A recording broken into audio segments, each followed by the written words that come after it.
Hello! Happy Friday everyone! Napakabilis po talaga ng araw, no? Friday na naman ngayon. So, kumusta naman ang buong maghapon mo? Kung ako naman ang tatanungin mo, well, okay lang naman po. So, sa mga oras na ito, muli kang makakarinig ng isang tula. Hindi lang po ito basta, simpleng ingat ka lagi ha. Pakinggan mo po ang mas malalim pang paliwanag ko tungkol sa tulang ito. Ingat ka lagi ha, simpleng mga kataga, madalas ay bukang bibig ng ating dila. Ingat ka lagi ha, mga katagang hatid ay kakaibang saya, lalo na sa taong tatanggap nito, di ba?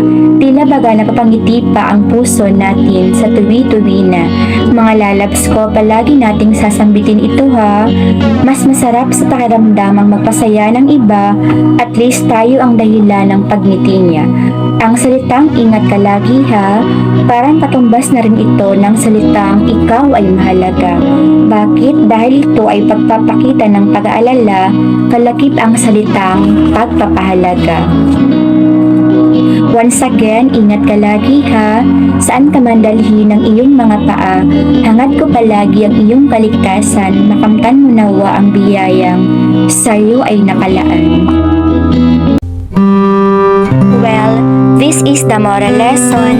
Choose to be a blessing, stress reliever, motivation, and an inspiration to all the people we might meet along life's road. Why?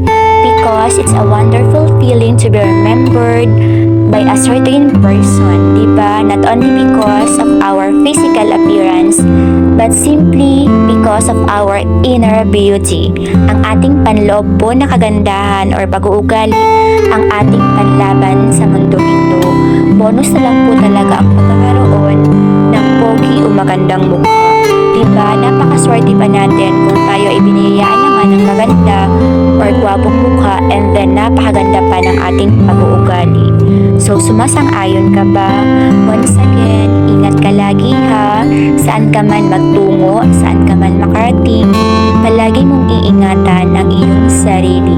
Ito po ay paalala with love and care mula sa inyong Lord. Just always eat on time. Bago po pala ako magtapos, hello Sisi Koy, Princess Freya. Wish granted ka na. Tapos ko nang gawin yung request mong tula. Sisi Koy, basahin mo lang po yung reply ko ha sa comment mo kagabi para masend ko na sa iyo as soon as possible. Thank you so much everyone for the loving support. Salamat po dahil nagugustuhan nyo ang mga tulang ginagawa ko.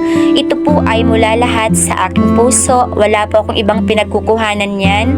Puro po yan galing sa aking puso at isipan. Bye everyone. God bless us all.